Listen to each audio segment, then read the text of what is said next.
Acá está el prensa-estopa, que sería esa parte que produce la compresión sobre el estopero para deformarlo. Es como una especie de buje que ingresa por el eje y que con los tornillos se va, digamos, empujando paulatinamente y ajustando de forma tal de que le da la deformación y la compresión a ese libro. Ahora bien, nosotros decíamos que nos permitíamos en una de esas la pérdida de alguna parte de ese fluido a los fines de lubricar, enfriar, etc. Pero ¿qué sucede cuando el fluido es un fluido caro, es un fluido peligroso, tóxico, combustible, inflamable, explosivo? O sea, fíjense todas las variantes que pueden tener en cuenta. Sanitario. Entonces van a decir, miren, yo voy a tratar de evitar de que no escape ni siquiera una gota de ese fluido a los fines de que me lubrique, ni que me enfríe, ni que nada. No me interesa. Quiero que el fluido se contenga dentro de la bomba y que no escape a ningún otro lugar. Con lo cual, derivamos en otro dispositivo mucho más sofisticado y por supuesto, esta es la ley, digamos, de las compensaciones. Lo más sofisticado te va a salir más caro. El que permite que perdas algo de líquido es más barato, más conseguible, los diseños son más simples, etc. Bueno, y aparecen los sellos mecánicos. Los sellos mecánicos básicamente manejan, por un lado, una parte del elemento, por ejemplo este es el lado del líquido bombeado, que va a estar fija a la zona estática de la bomba, y otra parte que gira junto con la flecha. Pero ¿qué sucede? El fluido va a tratar de salir para escapar, porque en este lado no va a poder porque está bloqueado, digamos, acá en la flecha. Pero va a tratar de pasar entre esta zona estática y esta zona que se está moviendo junto con el eje. ¿Qué necesita o qué se hace para evitar que escape por ahí el fluido? Lo que se hace es que las caras de contacto de ese sello están trabajadas hasta lo que se denomina lapidado o espejado, de forma tal de que tendrían el coeficiente de fricción de un espejo sobre otro espejo. Imagínense eso. Pongan una prueba de poner dos espejos, uno arriba del otro, sin ninguna partícula en el medio, por supuesto, por eso los rayos, y deslizan. Y van a ver que prácticamente deslizan sin fricción. Bueno, eso es lo que se busca entre este elemento giratorio y este elemento fijo sobre esta cara de contacto. Es tan poca la diferencia que va a quedar de espacio, que puede hasta rozar o quedar casi rozando, que el fluido cuando trate de escapar o trate de salir por ahí, va a encontrar una gran pérdida de carga, con lo cual no va a poder vencerla para salir hacia el exterior. Y eso es lo que maneja, diríamos así, el sello, esa capacidad de control del fluido para evitar que escape al exterior. Esto, por supuesto, va a ir asociado, generalmente viene asociado con resortes compensadores que mantienen las caras en contacto permanente, etc. Y en la medida que se van desgastando o van, digamos, teniendo algún cierto roce, van compensándolos y van siempre manteniendo las zonas de fricción en contacto para evitar que por ahí escape el fluido. Pero, como ustedes verán, los diseños, ni hablé, estos son diseños simplones vistos así en general como esquemas. Los diseños son bastante complejos, los materiales son muy sofisticados en los sellos, y les podría decir que en valor de la bomba, el sello puede llegar a representar un 20 o un 30% del valor del equipo. Con lo cual, les estoy advirtiendo de que un sello que se pierde o está mal puesto, significa una buena cantidad de dinero que puede ser un dolor de cabeza interesante en una industria. Con lo cual hay que tener mucho cuidado cómo se montan los sellos, cómo se alinean los sellos. Eso tiene que ser un técnico especializado o el propio dueño que te vendió la bomba, que traiga su personal de montaje de la bomba para que eso quede perfectamente colocado, alineado y que funcione correctamente. Y que evite, por supuesto, la pérdida de fluido. Como ven, les decía, estos esquemas son simplones porque en realidad hay otro. El sello en sí es como una placa de empuje con resortes que hace que toquen en esta zona, resortes de compresión, anillos del sello y zonas de contacto del sello que hacen que el sello esté permanentemente en contacto la parte estática con la parte dinámica. Son carísimos. Son carísimos, fíjense algunos de estos. Estos son cortes grandes de sellos, de planos de sellos. Son, aparte de que se entiende poco por, digamos, la figura en sí, pero los cortes, pero son bastante, y estos no son muy difíciles de entender. Pero en cada caso el fabricante se encarga del diseño de esos sellos, no uno. Pero uno tiene que saber muchas veces por qué te cobran la bomba, en realidad, la diferencia de precio, que puede ser muchas veces o el material de los sellos, puede ser más o menos sofisticado, o el diseño propiamente del sello para asegurar esa estanqueidad que necesitamos, esa falta de pérdida de fluido. Y eso significa mucho a los fines de el presupuesto en bombas, generalmente en bombas industriales, bombas de la industria petroquímica o la industria química. ¿Y los materiales para el tamaño de eje? Sí, los materiales que se requieren para los distintos tamaños de eje.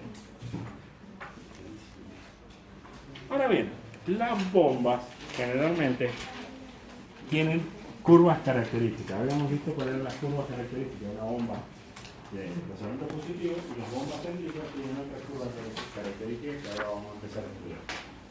Estas curvas características de la bomba las da nada más y nada menos que el fabricante. Uno no tiene por qué ensayar una bomba para saber cuál va a ser su comportamiento para distintos caudales y alturas. Pero sí tiene que saber esa información para uno poder basarse en eso para seleccionar la bomba. Entonces, es el fabricante el encargado de alguna forma de suministrar información acerca de la curva de la bomba. Las curvas características de una bomba son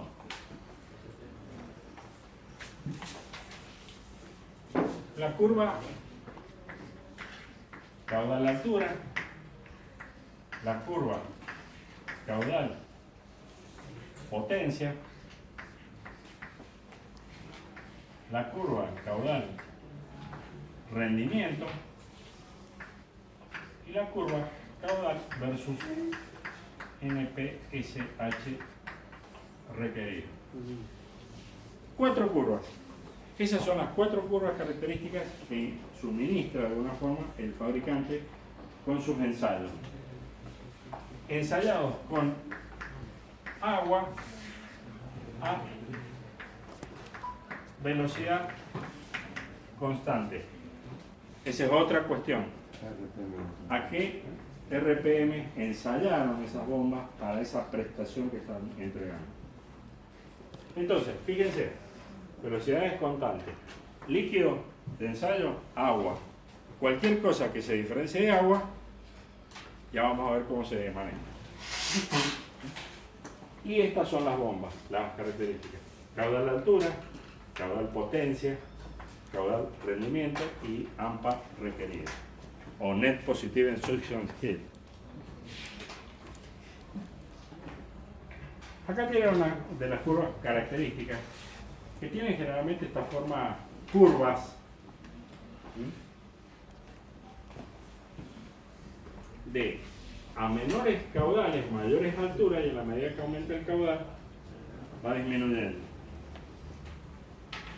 la altura que alcanza.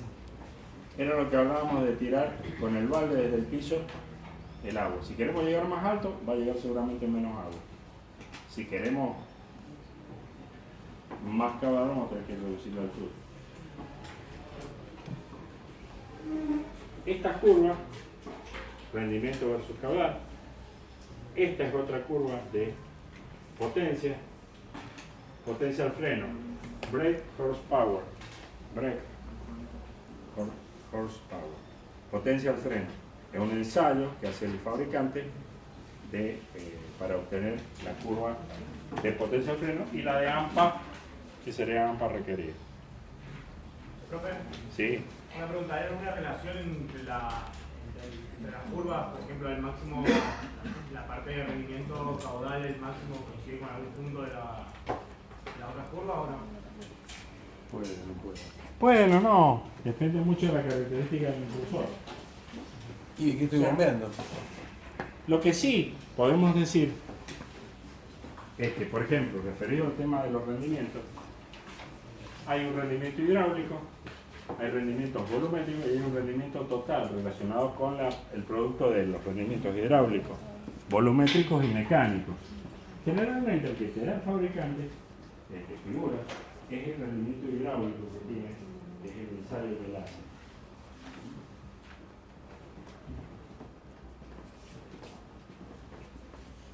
Esto previo que lo pasé, me interesa que no le den mucha importancia porque no es real en muchos casos. La curva característica de la bomba, bueno, hay varios dibujos que van a encontrar en los libros parecidos a esto. No están diciendo nada, es una ejemplificación de la curva característica caudal de altura respecto de característica decreciente, característica decreciente, característica de inclinación pronunciada, característica estable, inestable, plana, no plana. O sea, son comportamientos de bomba de distintos fabricantes, no es nada. La que le toque a ustedes en su momento será la que van a tener que sufrir, por decirlo de una forma. Esto respecto del tema de potencia al freno y relaciones de viscosidades es relativo, ni lo tomen. Pero se podría suponer que con comportamientos como por ejemplo el agua versus la gasolina, que tiene diferente densidad, evidentemente las potencias que se consumen son diferentes. Favorables, diríamos así, para la de menor viscosidad. Las de potencia al freno lo mismo. No es tan, digamos, para cada bomba tiene una curva particular y ya lo vamos a ver en muchos casos.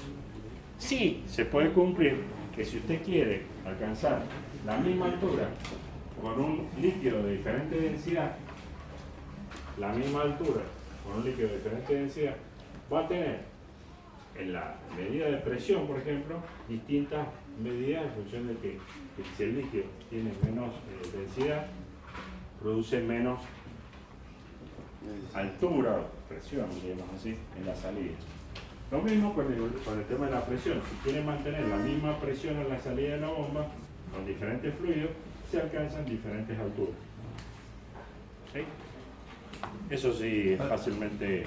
Haciendo un comentario sobre la instalación, todas las restricciones al caudal que nosotros queramos introducir, por la razón que sea, las tenemos que introducir, esa restricción, esa válvula de control, la tenemos que poner en la descarga, nunca en la admisión. Siempre trabajamos con la bomba llena, por así decirlo. Y la limitación de caudal la ponemos a la salida, en la zona de descarga, en las bombas centrífugas. Les comentaba lo siguiente, hay que estudiar para cada caso, y las curvas son la representación de ese estudio, el sistema del cual estamos hablando. Hay sistemas simples, hay sistemas más planos, hay sistemas con diferentes alturas, estáticas, etc. Todo eso está representado en algunas de estas curvas que son características, caudal versus altura, en la cual aparece una parte que sería lo que sería la altura estática. Y por otro lado, después empieza a desarrollarse lo que sería la altura dinámica, lo que hace a la altura total que va a alcanzar el equipo. Entonces, esta altura estática es siempre la misma, cualquier caudal, que sería la diferencia entre los pelos de agua que hay acá. Mientras que la otra curva, que sería la dinámica, depende de lo que encontremos en estos recorridos, en este tramo, que sería lo que hay que vencer como resistencia. Si hay accesorios, si hay muchas curvas, si las cañerías cambian de diámetro, si hay diámetros o restricciones o contracciones, etc. Eso hace que la curva de este sistema cambie dependiendo de mayor o menor que fricción. Fricción. Si hay más fricción, va a ser más empinada, por decirlo así, y si hay menos fricción en la cañería o en el dispositivo que estamos estudiando, va a haber una curva más plana y más fácil, diríamos, para la bomba. Todavía la bomba ahí, como ustedes pueden ver, no se ve la curva de la bomba. Estos son del sistema. Y esa es una de las cosas que empiezan a discriminar en esto. Ustedes tienen que buscar una bomba que se desempeñe en su sistema. El tema es que justamente hay una infinidad de bombas disponibles en el mercado para lograr lo que nosotros pretendemos, que sería un cierto caudal a una cierta altura. La función del ingeniero industrial, en este caso de ustedes, va a ser seleccionar la bomba más apropiada para el líquido, más, digamos, que tengan que manejar y que sea más económicamente factible dentro de las posibilidades que tenemos. El tema de la selección lo vamos a dar enseguida, lo que pasa es que lo charlamos así rápido como para que se den cuenta de dónde aparecen estas curvas. Hay, por ejemplo, curvas como esta, cuando la válvula está cerrada y cuando la válvula está abierta. Eso hace que se produce un cambio en la pendiente de la curva, fricción.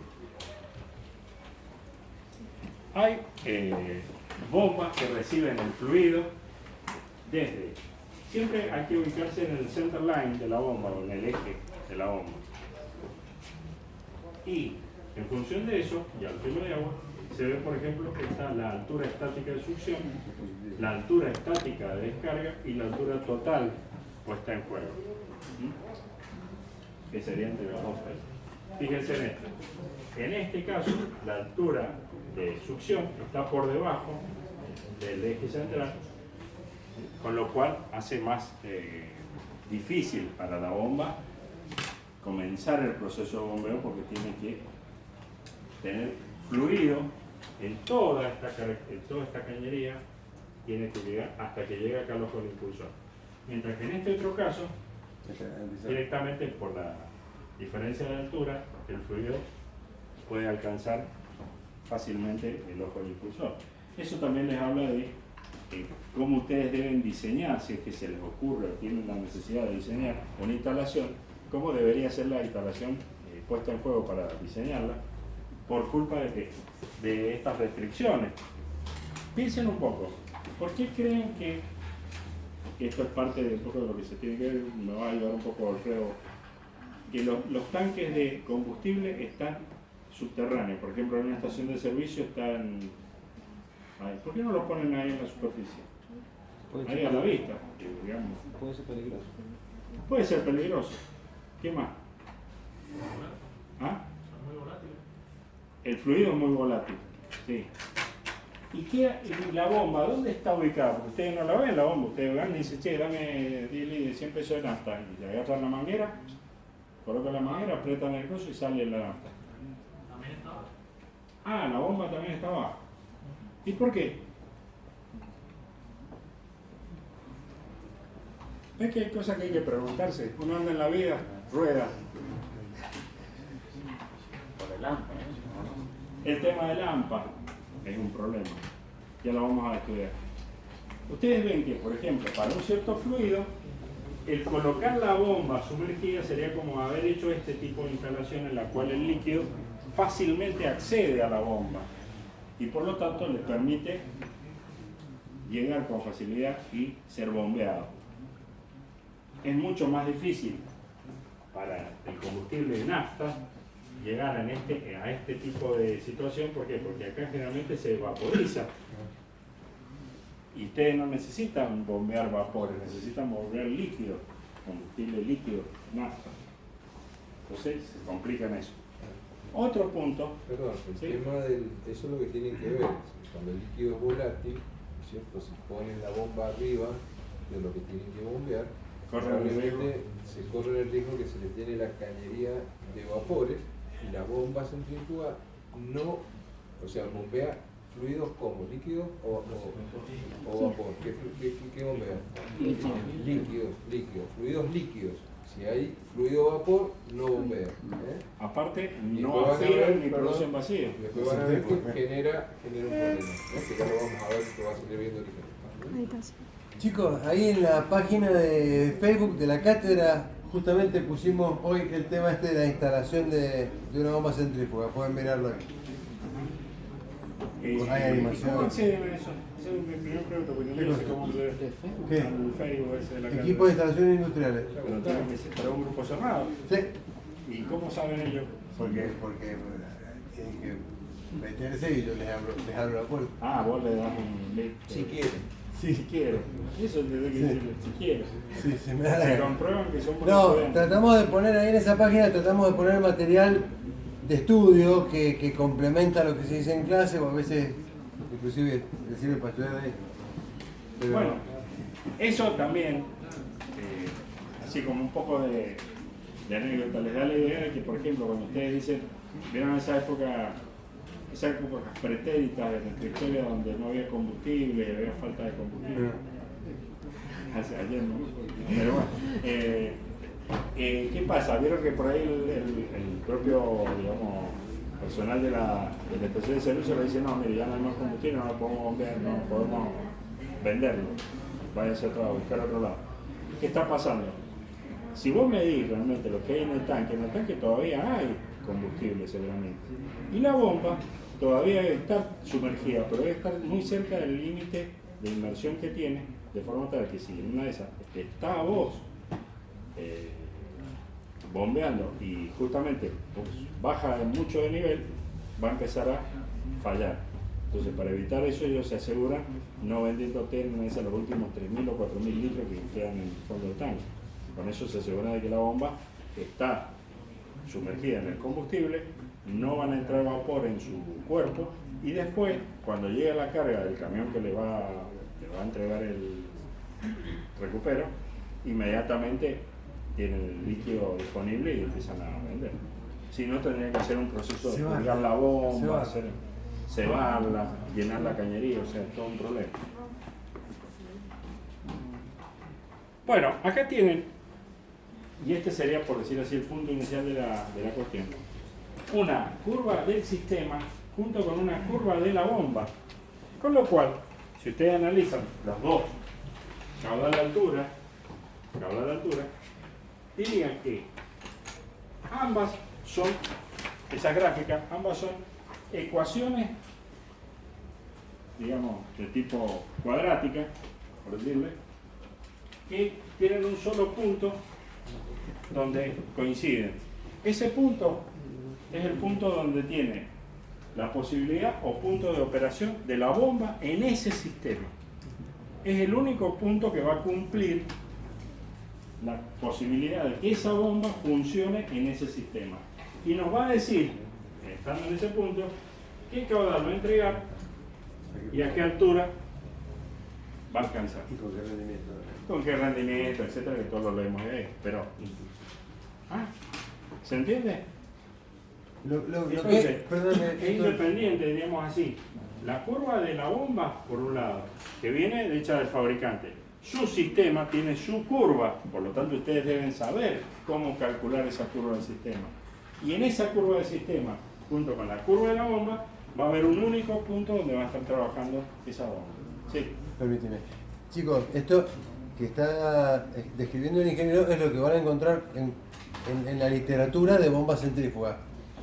Lo que el ingeniero en la operación va a tener que tener en cuenta, porque no sale ni en ningún gráfico ni en ningún diagrama, es la variable tiempo. La bomba se gasta, la cañería se tapa, se obtura, se rompe, la pisan, se abolla. Entonces, la curva del sistema puede ir variando en el tiempo y la curva de la bomba puede ir variando en el tiempo. Pero hay una complicación adicional. Cuando nosotros seleccionamos una bomba, como mostraba recién el ingeniero, el punto óptimo de que para ese sistema, en ese punto la bomba me da el caudal y la presión que necesito, esa bomba para ese líquido en esas condiciones, la pregunta que ningún diagrama me da es, che, ¿y el año que viene ¿Va a servir la bomba? ¿No va a servir la bomba? ¿Vamos a necesitar más caudal? ¿Vamos a necesitar más presión? ¿Vamos a poner un segundo depósito? ¿Vamos a trabajar 24 horas en lugar de trabajar un turno por día? Entonces, esas variables que no están en el gráfico son las que nosotros tenemos que tomar en cuenta cuando llegamos al momento de la selección. Exacto. Ahí, fíjense que siempre en este tipo de situaciones, el ingeniero industrial tiene que tener, ¿se acuerdan cuando charlábamos la primera clase un poco así como diciendo que el ingeniero industrial es el ingeniero y sus circunstancias? Esa es la realidad. Es el ingeniero y sus circunstancias, o sea que uno, como ingeniero, se tiene que adaptar al momento, al estado, a las condiciones que están en ese momento imperantes en la planta. Y tener muy buena relación generalmente con la gente de producción, si es una planta importante de productos manufacturados. Una relación muy importante con el jefe, digamos, de producción. ¿Para qué? Para que con él se planifiquen cuáles van a ser las acciones a futuro que tiene esa planta.